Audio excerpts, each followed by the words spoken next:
Dans la matinée du 7 décembre 2025, un groupe de soldats s'étant proclamé comité militaire pour la refondation CMER est apparu sur la télévision publique béninoise pour annoncer la dissolution du gouvernement, la destitution du Patrice Talon et la suspension des institutions.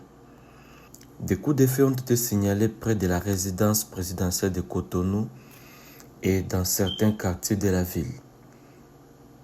Mais très vite, l'armée loyale au gouvernement, entre parenthèses, les forces armées béninoises, est intervenue, a repris le contrôle et arrêté une partie des mutins, une dizaine à une quinzaine selon le bilan.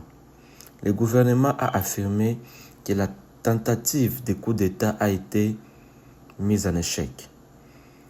Des organisations régionales et internationales, en particulier l'Union africaine, l'UA et CEDEAO, ont condamné l'attaque, rappelant l'importance de l'ordre constitutionnel et ont appelé au retour à la normale.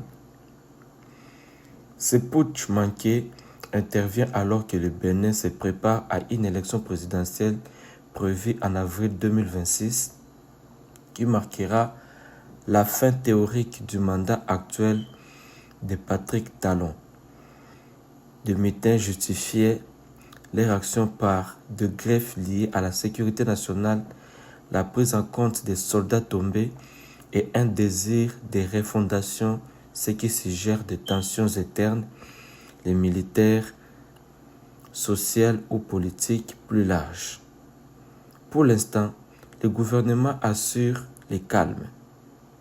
L'alerte reste néanmoins vive car ce type d'événement, même s'il a échoué, illustre les fragilités dans un contexte régional déjà marqué par plusieurs coups d'État ces dernières années dans les pays voisins.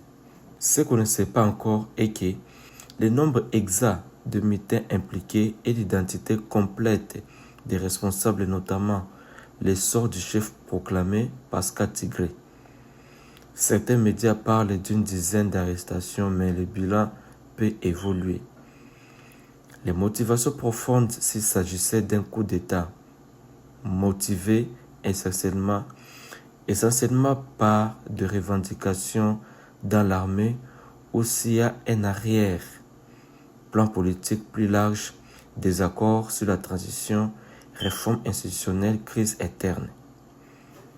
L'impact à moyen terme sur la stabilité du pays, est-ce qu'un événement isolé ou les signes de tensions plus profondes, des éventuelles conséquences sur la liberté publique, les institutions et la période électorale à venir?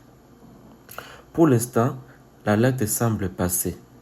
L'État affirme avoir repris le contrôle, les mutins ont été arrêtés, la population est invitée à reprendre ses activités.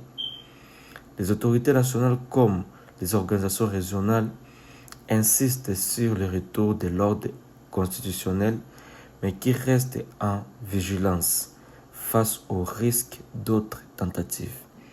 Voilà ce qu'a été la situation au Bénin le 7 décembre 2025, où on a vu les militaires, les putschistes ont voulu prendre le pouvoir par la force et pourtant le Bénin se prépare à organiser les élections en avril 2026 et le président actuel, qu'on appelle Patrice Talon, est légitime et doit rester président. Je voulais suivre ce qu'a dit le président et nous nous retrouvons juste après. Béninoises, Béninois, mes chers compatriotes, je m'adresse à vous ce soir parce que notre pays a vécu aujourd'hui des événements d'une gravité extrême.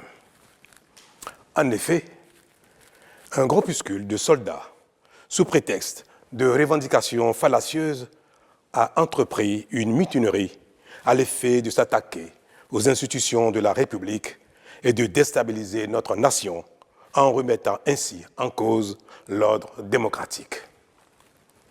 Une telle entreprise aurait eu pour conséquence de plonger notre pays dans une aventure sans lendemain, aux conséquences désastreuses.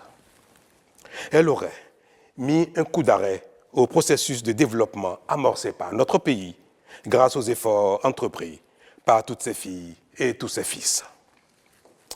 En pareille circonstance, le devoir républicain m'impose, en ma qualité de président de la République, chef suprême des armées et garant de la stabilité du pays, de prendre les mesures appropriées pour faire échec à l'œuvre des aventuriers désireux de nous faire retourner dans un passé de triste mémoire.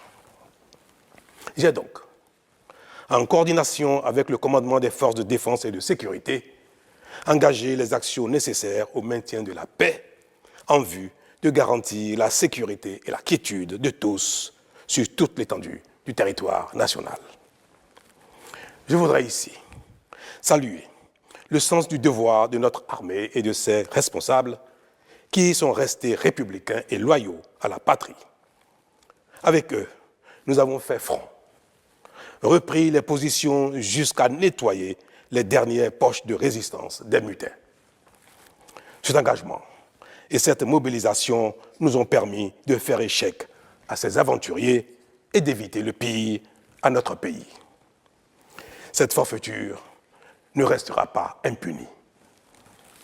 C'est le lieu pour moi de féliciter nos forces de défense et de sécurité dans leur ensemble pour leur sens du devoir. Je voudrais, par la même occasion, avoir une pensée pour les victimes de cette aventure insensée, de même que pour les personnes encore retenues par les mutins en fuite. Je leur donne l'assurance que nous ferons tout pour les retrouver sains et saufs. Mes chers compatriotes, je voudrais par la même occasion vous remercier particulièrement, vous, de l'intérieur comme de l'extérieur, pour votre soutien actif et vos nombreux messages d'encouragement durant cette journée. Ils nous ont rassurés et donné l'énergie nécessaire pour faire front au nom du Bénin, qui, nous pouvons le dire, a bien une âme. Enfin, je voudrais vous rassurer que la situation est totalement sous contrôle et vous inviter, par conséquent, à vaquer sereinement à vos occupations dès ce soir même. La sécurité et l'ordre public seront maintenus partout sur le territoire national pour garantir la liberté d'aller et de venir à toutes et à tous. Vive la République, vive le Bénin. Je vous remercie.